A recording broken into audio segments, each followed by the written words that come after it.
স্বর্গলোকে যতবারই বধ কর না কেন, এবার মরতে গিয়ে জাকেল দেখাবো না, কেঁদে কুল পাবি না। থাম তো, যুগের পর যুগ ধরে তোর এই ধরনের আজে বাজে ডায়লগ শুনে শুনে না কানটা একেবারে পচে গেছে। এইবারে শুধু মুখে নয় রে, কাজে করে দেখাবো, বুঝলি? বুকের পাটা আছে আমার, তাই আগাম চ্যালেঞ্জ করে গেলাম, পারলে বাঁচিয়ে নিস নিজেকে। বাবা, মরতে রঘু ডাকাত হয়ে গেলি নাকি যে আগাম হয়ে দেখিয়ে যাচ্ছিস? তুই আমায় যতই হেলাফেলা কর না কেন, সময় আসলে ঠিক দেখাবো আমার খেল। ঠিক আছে ঠিক আছে, যা দেখি বড় বড় বাতেলা না দিয়ে।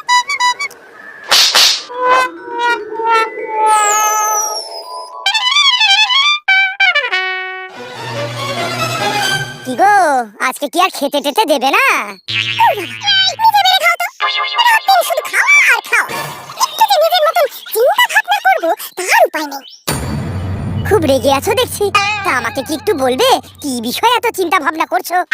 আজকে মহিষাসুর এসে বলে গেছে মরতে গিয়ে নাকি আমাকে জব্দ করবে। তাই ভাবছি বেটা এই কথা কি করে বলে, তবে কি ও কোনো ফোন দিয়ে আটলো নাকি? শোনো, এই ব্যাপারটা নিয়ে এত ভেবো না। ও বেটা যাই বলুক না কেন, কিচ্ছু করতে পারবে না। একে তো তুমি আমার বউ, তার উপরে মর্তবাসীরা তোমায় যা মান্নি গন্নি করে, ওর কোনো কারসাজি ধোপে টিকবে না। বলছো? কিন্তু আর কোনো কিন্তু নয় দেবী, আমি জানি ও কিচ্ছু করতে পারবে না। মহেশ্বরের কথাই হলো শেষ কথা, তুমি মিলিয়ে নিও। আমি জানি আমার অতুলনীয়ার কাছে সকলে পরাস্ত হবে, হবেই। চলো খেতে চলো, দেরি হয়ে যাচ্ছে। বাবা পারেও বটে।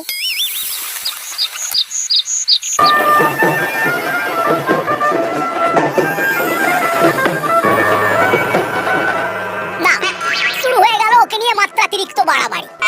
এইবার লাগাতার 4 দিন ধরে ঢাকের বাদ্যি চলবে, শঙ্খ উলুধ্বনি, আর তার পাশাপাশি লোকজনের ভিড় ভাট্টা। এত কিছু পোষায় না, গায়ে জ্বলে যায় আমার। কেন পোষাবে বল? তোকে বধ করে মরতে আদর যত্ন সুখ্যাতি পাই কিনা, তাই তোর তো গা জ্বলবে। এইবার দেখ না কেমন তোর গা রি রি করে চলে। ষষ্ঠীর দিন একজন অল্প বয়সী ছেলে ফল কেটে থালা ভর্তি করে মিষ্টি দিয়ে গেল। দুর্গাকে খেতে দেওয়ার পর কাপড় ঢাকা হয়েছে। পুরোহিত মশাই ধ্যানে বসেছেন।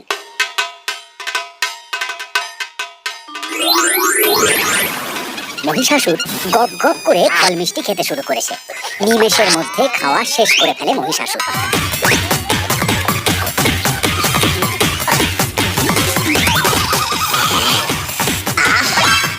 ওদিকে মা দুর্গা তার চণ্ডী রূপের সঙ্গে গল্পে মত্ত।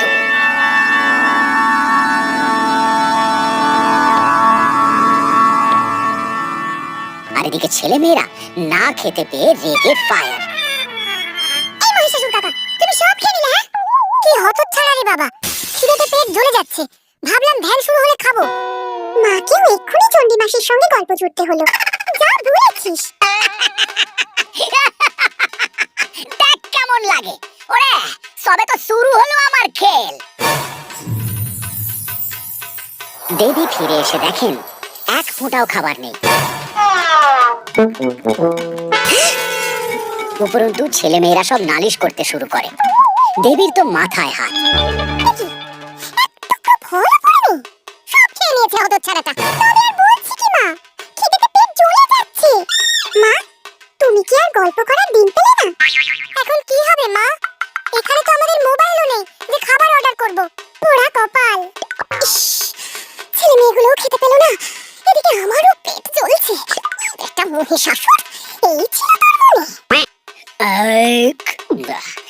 সবে তো শুরু রে, দেখ এইবার কি কি হয়। সপ্তমীর দিন মা দুর্গা কলা, কচু, ঘটকচু, ধান, বেদানা, কদবেল, হলুদ, অশোক জয়ন্তীকে নিয়ে একটু পাড়া বেড়াতে বেরিয়েছেন।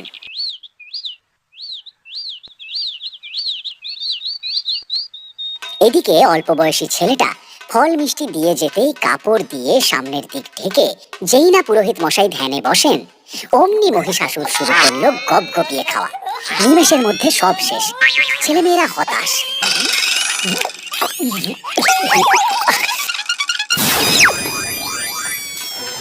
একই কাণ্ড। আমি আর থাকবো না মণ্ডপে। করিস কি? মায়ের প্রেসক্রিপশন পাংচার করবি নাকি? দিনের পর দিন এমন চলতে থাকলে রাগ হওয়াটাই স্বাভাবিক। এভাবে দিনের পর দিন সাধের সুন্দর অঙ্গে যে না খেয়ে খেয়ে কালি পড়ছে। মনে হলো কালি কালি কি যেন একটা শুনলাম, সেরেছে। আর কালি দিয়ে আসবে নাকি? না না না, ভয় পেলে হবে না, একেবারে বুক চিতিয়ে অপরাধ করে যেতে হবে। এটাই তো আমার ধর্ম। শোন, মাথা ঠান্ডা করে কিছু একটা ভাবতে হবে, বুঝলি? রাগলে হবে না। দেবী ফিরে এসে আজও সেই একই কাণ্ড দেখে খুব রেগে যান। লক্ষ্মী তখন মায়ের সঙ্গে পরামর্শ করতে বসে। ছি ছি, কি দুরবস্থা! এখন আমি কি করব? আচ্ছা, আমার সঙ্গে নবপত্রিকা উপজিত হয়েছে। যাই, আবার কুরুক্ষেত্র বাধাই গিয়ে। মা, দাঁড়াও, রেগে যেও না। মাথা ঠান্ডা করে মহিষাসুরকে জব্দ করার পরিকল্পনা করতে হবে। দেখছি, দাঁড়াও, কি করা যায়। অষ্টমীর দিন মা দুর্গা ছোট্ট কুমারীকে দেখতে একটু সামনে গিয়েছিলেন।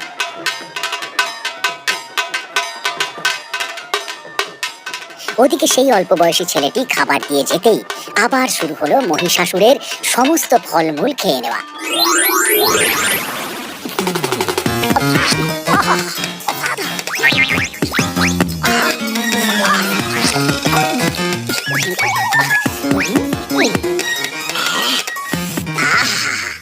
লক্ষ্মী এই সময় পরিকল্পনা করতে বসেন। শুরু হয়ে গেছে মহিষাসুরের বদমাশি।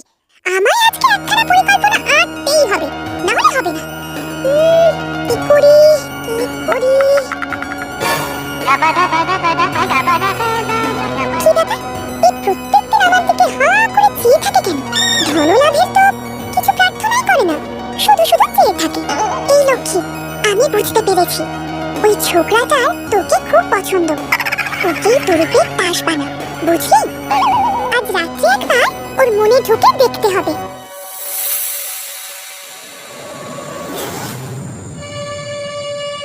রাত্রিবেলায় লক্ষ্মী সরস্বতী ছেলেটার মনে ঢুকে দেখতে পায় হৃদয় জুড়ে শুধুই লক্ষ্মী ঠাকুরের ছবি।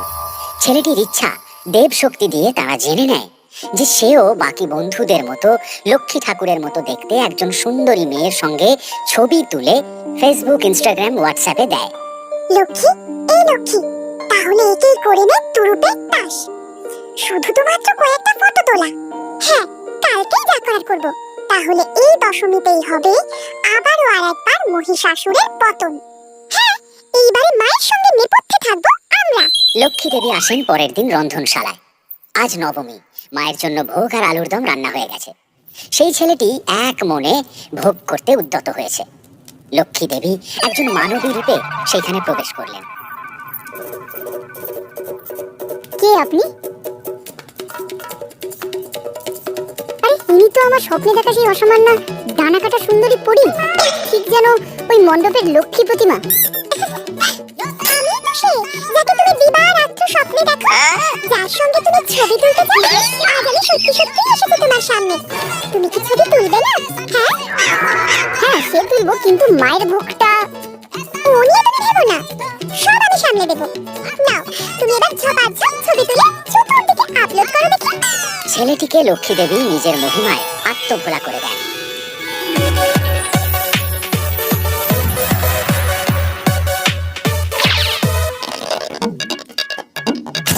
সে ফটো তুলে আপলোড করতে ব্যস্ত হয়ে পড়ে। ওদিকে লক্ষ্মী দেবী ভোগে আর আলুর দমে কিছুটা অংশে পেট খারাপের ওষুধ মিশিয়ে দেন। তারপর ছেলেটির রূপ ধরে দুখানা পাত্রতে ভোগ আর আলুর দম নিয়ে মায়ের প্রসাদ হিসেবে রাখতে মণ্ডপে যায়।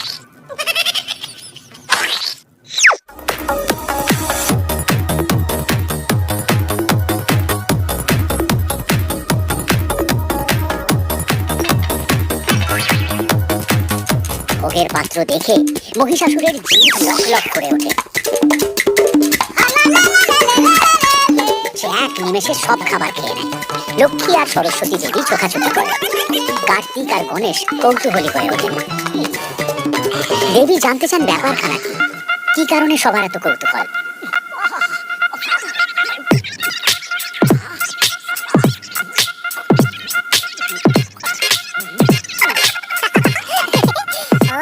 তাহলে এই ব্যাপার, মহিষাসুর এইবারেও জব্দ। ও লক্ষ্মী,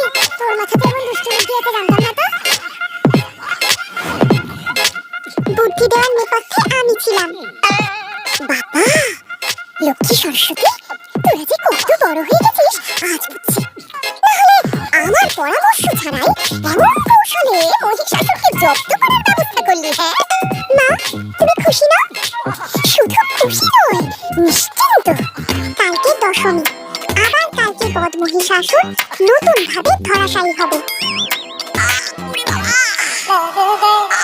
পেটটা তো জ্বলে পুড়ে যাচ্ছে, কি যে খেলাম। ওরে বাবা, এত ব্যথা কেন করছে? ওরে বাবা, ওরে বাবা, একটু বড় বাইরে না যেতে পারলে এখানে কেলেঙ্কারি হয়ে যাবে। ওরে বাবা রে বাবা। নবমীর রাত্রি থেকেই শুরু হয় মহিষাসুরের পেটে ব্যথা। দরকার পড়ে বড় বাইরে যাওয়া। সে কাতর কণ্ঠে অনুরোধ করতে থাকে মা দুর্গাকে তাকে ছেড়ে দেওয়ার জন্য, কিন্তু মা দুর্গা কিছুতেই তাকে ছাড়ে না। ছেলে মেয়েরা সেই দেখে মজা নিতে থাকে। দুর্গা, আমার পেটে ভীষণ গুড়গুড়ানি হচ্ছে, আমাকে একটু বড় বাইরে যেতেই হবে। আর একটু, আর শুধু এই বায়ু ত্যাগ করে হচ্ছে না, আমার প্লিজ একটুখানি ছাড়। যেতে তো তুই পারবি না, চুরি করে অন্যের মুখের খাবার গোপ্রাসে গেলার শাস্তি যে তোকে পেতেই হবে। আমরা এমন ভাবেই মাস্ক পরে থাকবো, তবু তোকে যেতে দেব না। দেখ কেমন লাগে, কি বদ গন্ধ। লোকটাই যে ভীষণ বদ। এই নিন, আপনি আমার শাড়ির আঁচল চাপা দিন।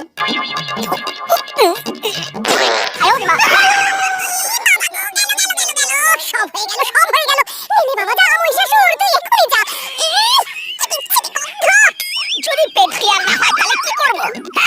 মনে রাখিস, দুর্গা পরিবারের সঙ্গে পাঙ্গা নেওয়া মানে নিজেরই বিপদ ডেকে আনা। এবারে আমারই নাম নিয়ে কেটে পড়তে। বেশ, আমি চললাম। এই রে, শুধু আমার কাঠামোটা থাকলো, যাই।